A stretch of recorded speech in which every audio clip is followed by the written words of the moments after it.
Hey everybody, welcome back to Fire Emblem Echoes, Shadows of Valentia. Last time, we explored the Thieves' Shrine and rescued a cleric named Silk, who gave us Milla's Turnwheel, a gift imbued with the goddess's power. This time, we continue our journey to the southern outpost. But first, I'm gonna take a little detour back to Ram Village. If you recall, there was a particular old man who really wanted to taste some Ram wine. And, luckily enough, we got some from the Brigand boss.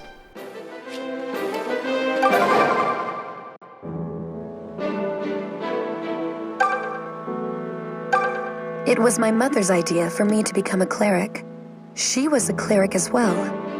As for my father, I fear I never met him. When I was little, my mother and I went on a long pilgrimage. So you see, I'm quite used to grueling marches such as this. I can look at the sky and read the weather. I know which plants are edible. So if you find yourself wanting for advice, simply say the word.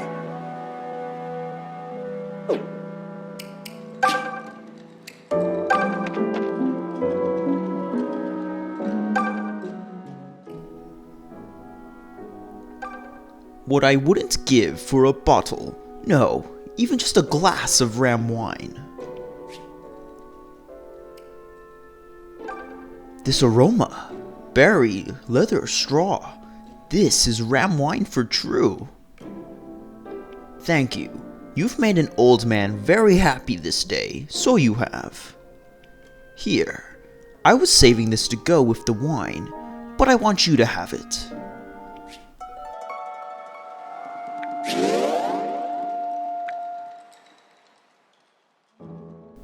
All throughout Valentia, we'll encounter a plethora of citizens who may require our aid, and upon completing these quests, we'll be rewarded for our efforts. In fact, if we talk to the old man once more. As a little thank you, let me share some news I heard. If you follow the left-hand wall in the Thieves' Shrine, you'll find a tunnel. Hidden back there is a treasure chest, but also check the jars around it. One of them contains a secret bauble I hid there when I was young. If it's still there, and you can find it, it's all yours. We'll have to keep that in mind. Here is an indignant woman who wasn't present before. She'll give us another side quest. I was accosted on the way back from the capital the other day. I ran from those brigands until my sides were ready to split, so undignified. And while I'm happy to be alive, those thugs stole everything I bought. Oh, I never should have gone at all. You must go teach those ruffians some manners. I'll make it worth your while. They should really feel it, so make sure to give 20 of them a sound thrashing. That will teach them to mess with the likes of me. They're holed up in the awful Thieves' Shrine, as if they'd be anywhere else. So, she wants us to take out 20 brigands in the Thieves' Shrine, and our reward will be a Fruit of Life, which grants a permanent plus 2 HP to any unit. While we can complete this now, and also find that secret bauble the old man was talking about, I've chosen to hold off on her request until we obtain new recruits, who need the training more than our current lineup. Then, we can kill 2 birds with 1 stone. As of right now, we don't need the experience. And with that out of the way, we move onwards to Ram Valley. Ram Valley. Narrow paths climb steep slopes across this naturally formed gateway, dividing the South Sophia Plains from Sophia's southern extreme.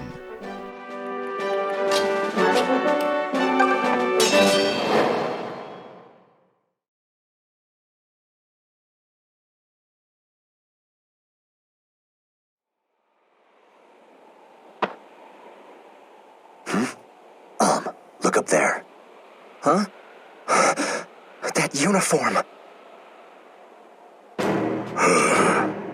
That looks like a Zophian soldier. Is he one of Desai's men? Yes. We'll see more of them now that we're nearing the southern outpost. It seems Desai's men have hired brigands to hold the valley for them. This will be a tricky fight. I'm ready. At last, we now have access to the preparation screen, and no longer have to jump blindly into battles. Here, we can see the kind of foes we're up against, as well as the layout of the opposing army. From there, we can freely modify our unit's starting positions to make the most efficient use of our actions. Not only that, but we can also equip and trade items from our convoy. I've equipped Gray and Silk with bread, just for safety. They most likely won't need the healing.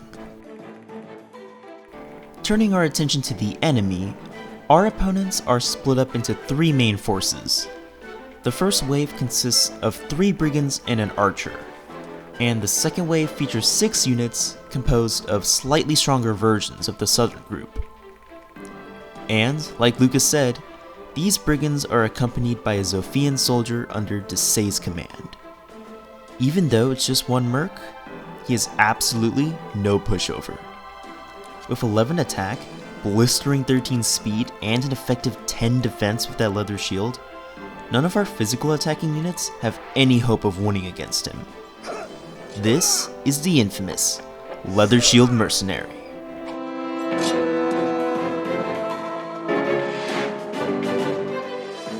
Despite how powerful he may be, there is one crack in that defense we can take advantage of, and that's his low resistance. Regardless of who you promoted into a mage, they should be capable of taking him out in just 3 rounds of combat, or 3 casts of fire. Since our units start at the bottom of the valley, the mercenary will take the shortest path towards us by descending the mountain, while the 2 waves of brigands will meet us at the southeastern corner of the map. Normally, you would want to advance all of your units through the valley to intercept the brigands, and then let the mercenary come to you after he's finished scaling down the mountain. But that strategy is pretty inefficient, so I'm going for a more proactive approach by bringing the fight to him, with a duel in the mountain.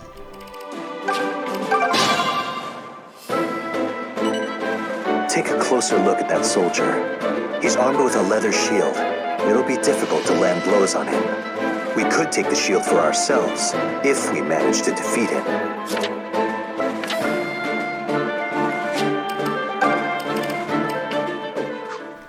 I've chosen Gray as our candidate to face off one-on-one against the mercenary, and thus he begins his hike. The remainder of our team will move east, but before they do so, let's take a look at our newest recruit, Silk. In the last episode, I said that Silk could be considered the best unit in this game, but that's pretty debatable judging by her base stats alone. With extremely awful HP and defense, and an effective 2 speed thanks to Nosferatu's weight, Silk will die to pretty much anything. So, what makes her so great in my eyes? Well, as a cleric, Silk only needs 1 stat, attack. Not only does extra attack increase her healing output, but it also extends the range of her most vital spell, Warp. The ability to transport units across long distances is an incredible asset, and single-handedly opens up a plethora of strategies for us.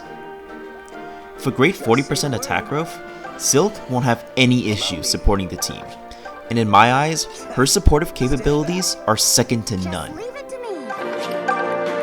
The mother walks with me. I've got this.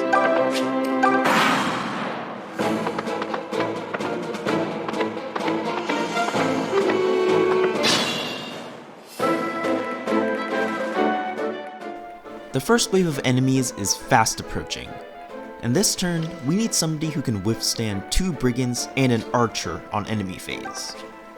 Luckily for us, Cliff is just the man for the job, and everyone else will move forward to support him on the next turn.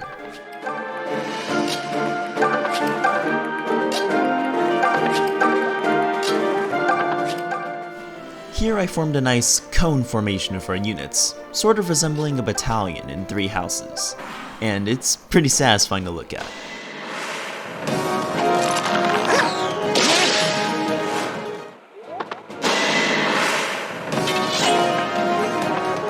should be ashamed.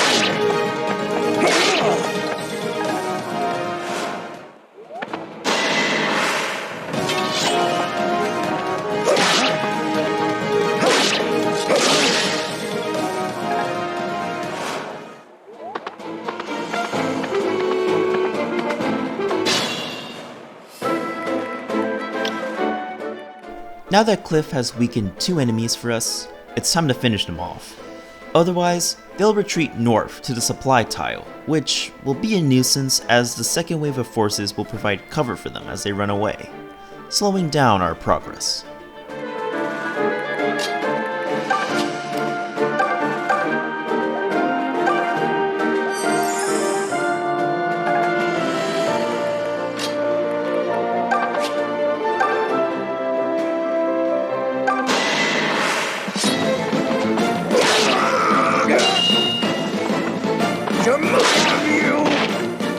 That should do it.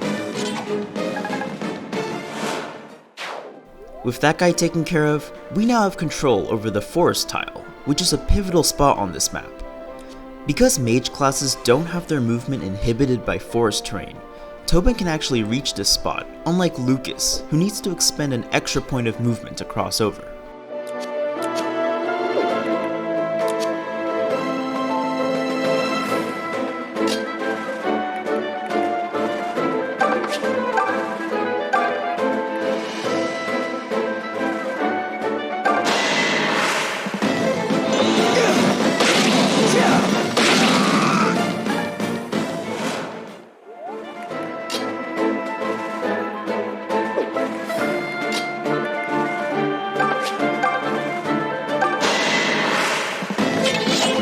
Give it up.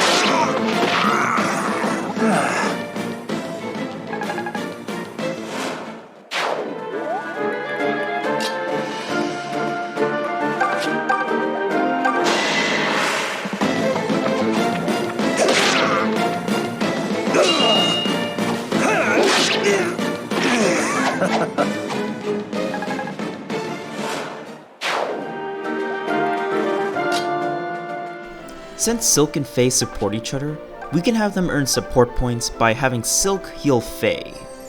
Even though this puts Silk in danger of the archer, she has just enough speed to avoid getting doubled by him.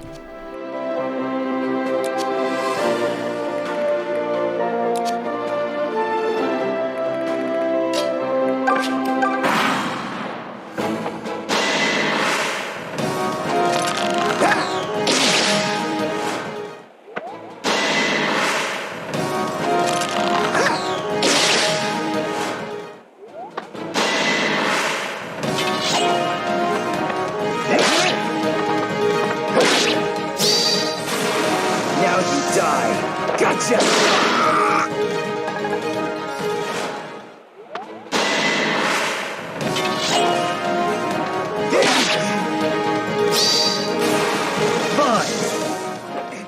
Actually, that critical hit is not fine. Because Cliff has just enough strength to one-round the Brigands with a critical, he's sapping away some valuable XP from our other units. Hopefully, it doesn't happen again. You watching? Oh, come on. Who do you think I am?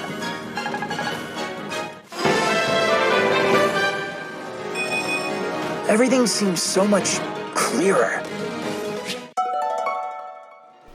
Well, despite our, I guess, bad luck with these criticals, Cliff finally learned Wrath Strike, a very useful combat art if we ever find ourselves struggling to land hits. Seriously? Okay, that's just unnecessary. Now you hate me.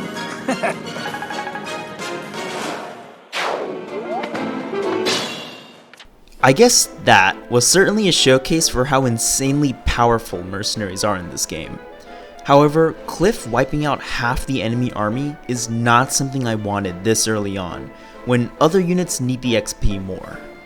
In almost any other Fire Emblem game, you would need to restart the entire battle if you didn't like this kind of outcome. Luckily, we have a new little toy in our arsenal. Huh? The Turnwheel is glowing. Milla's Turnwheel possesses the power to roll back time. The number of available uses are restored once a battle map is cleared. Imbued with Mother Milla's power, the Turnwheel lets us freely rewind time during battle.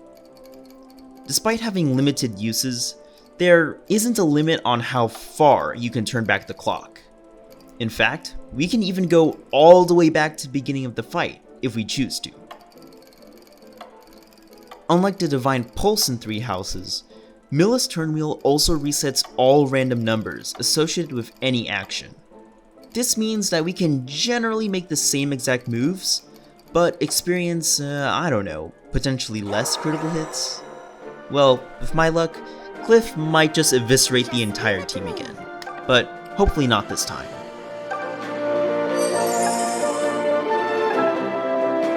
I've got this.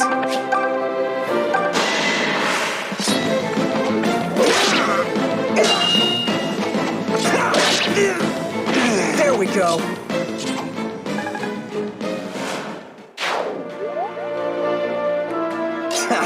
Stand back. Here, we'll see an instance of how making the exact same moves may not necessarily result in the exact same outcomes. This is something that I'm grateful they fixed in 3 houses with the Divine Pulse. It makes rewinding the clock less arbitrary. Just say the word.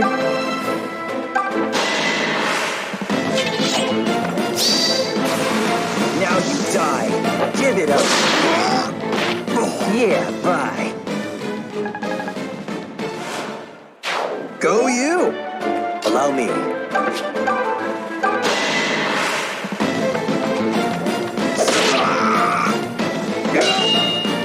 What's wrong? No thank you required. The mother walks with me.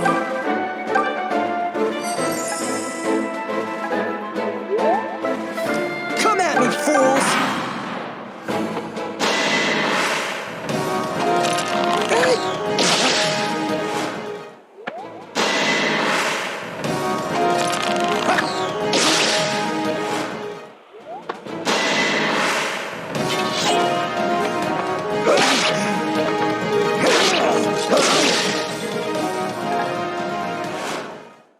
Alright, moment of truth.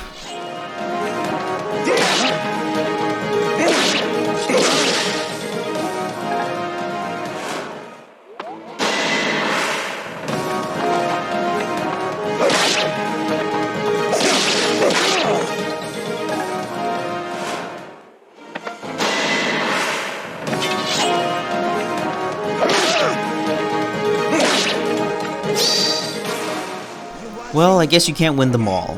I'll let Cliff have this kill though.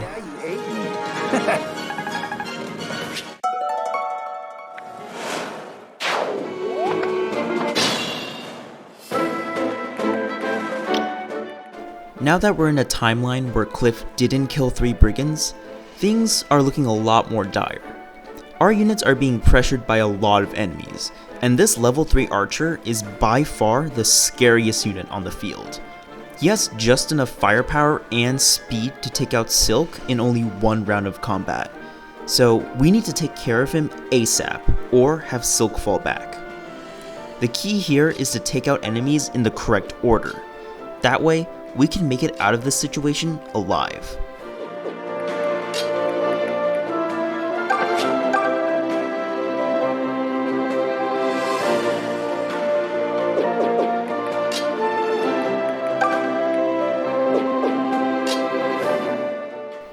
I don't want to give up this forest tile just yet, so I'm having Tobin make a move later. For now, I'll have Lucas clear out some space for us.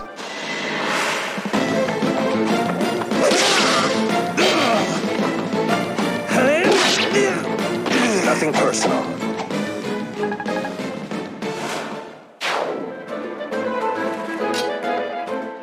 Alm doesn't have enough strength to take out any units, but I've positioned everyone else in a way so that our clerics won't suffer any blows from the enemy.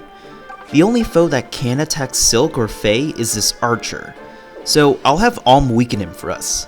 Then, Tobin or Cliff can finish him off.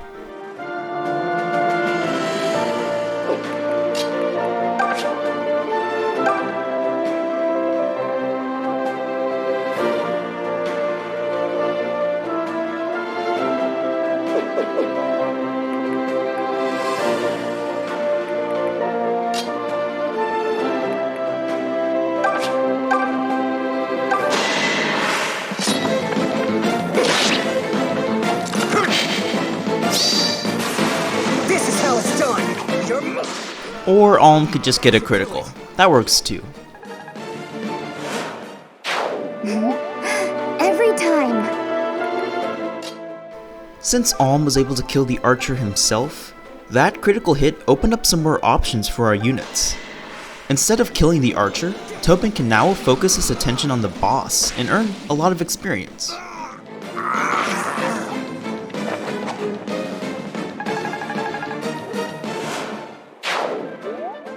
As for Cliff, he can reposition himself to a much safer spot, which he wouldn't have been able to do if I needed him to finish off the archer.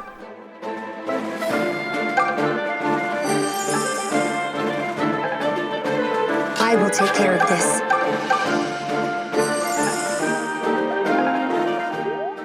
Over at the mountains, Gray is finally able to reach the mercenary, and thus he begins his duel, magic versus sword.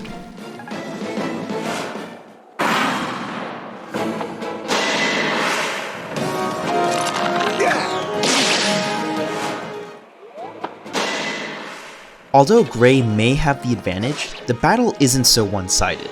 The mercenary is so fast that his hit rate is still decent despite the terrain penalty, and we do have to be careful about his 4% crit chance. Even though magic is unaffected by terrain bonuses, Gray still loses a tiny bit of hit rate due to how fast the mercenary is. My senses feel sharp today.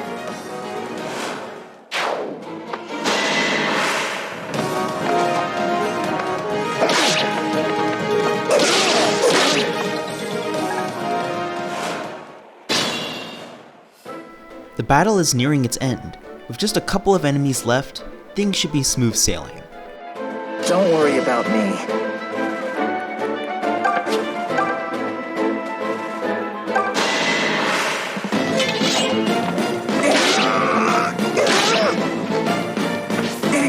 Damn you!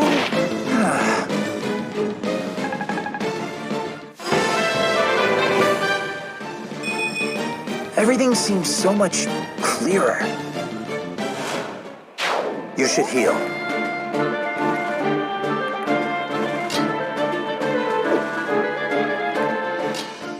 Since we have more actions than necessary to kill the archer, I don't have any issues letting Faye earn some free support with Alm.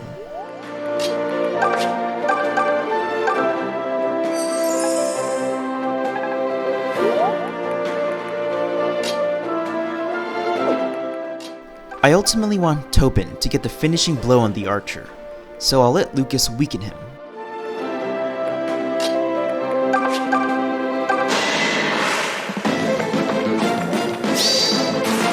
They never learn. What's wrong?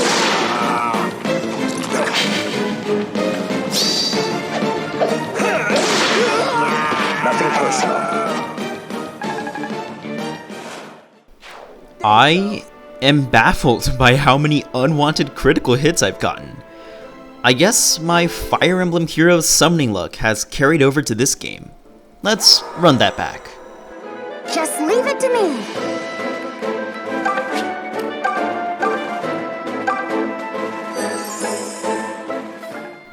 This time, I'll have Alm initiate combat. At least if he gets a critical hit, the archer isn't guaranteed to die.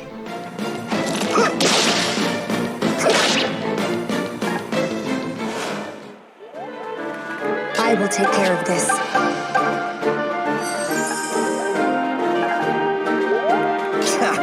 Stand back.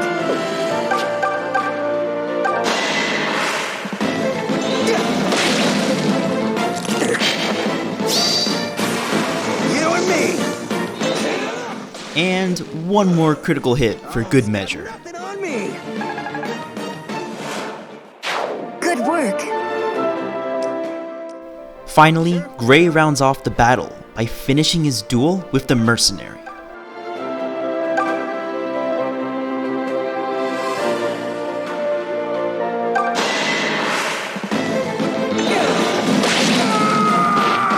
And we're done!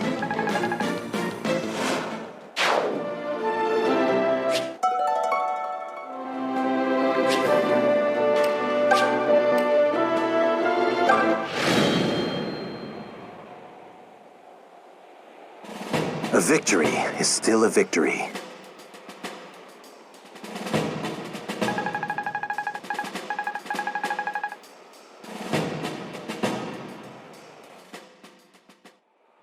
The valley's clear. Still, that wasn't easy. You have my thanks. We'll soon reach the southern outpost, which is under Deliverance control. Once we've rejoined our comrades, the fights ahead will become easier. Comrades, huh? I wonder what they're like. I'm excited to meet them. Sir Lucas? It's good to see you made it back safely. I recognize you. You were stationed at the outpost. Has something happened? Why are you here? Forgive us, Sir Lucas, but the tides turned after you left, and we were forced to abandon the outpost. I'm afraid Lady Claire was taken captive. Desay's men hold her there even now. What? Claire? Gods, how could this happen? Lucas. This is my fault. Lady Claire is new to military command. I should have left her in more experienced hands. Don't blame yourself, Lucas. Sir Clive sent you to Ram Village, right? You didn't have a choice. If blame lies with anyone, it's him. Regardless, standing here accomplishes nothing. We need a plan. I assume this Claire person is still alive, right? In that case, we just have to take back the southern outpost and save her. Oh, hey! That's a great idea. Wait, what? No! How are we supposed to reclaim a fortress from trained royal soldiers? I don't know, but we have to find a way. Otherwise, our journey is already over. Here and now, we make our decision. Will we live our lives as simple villagers? Or will we fight on as soldiers of the Deliverance? But okay, good speech. Here. What have we got to lose? Let's do it. Gray? Tobin, listen, just stop and think about this. I know it's hard, but try. Claire is a girl, and if we save a girl... Huh? You follow? I can't believe you're the same man who mocks the fact that I fight for gold. Yes, because it's gold. This is girls. Don't you like girls? I mean, I admit they're not bad. You see? We speak the same language. So you're in, right? I don't know what to say, except thank you. You're very brave to do this. The Deliverance is lucky to have you. Same goes for you, Lucas. One thing, you may be right that some of the blame lies with Sir Clive. But please, tread soft with him regardless. Lady Claire is his younger sister. I'm sure no one's head is hanging lower than his own right now. Oh, Lucas, I'm sorry. You're right.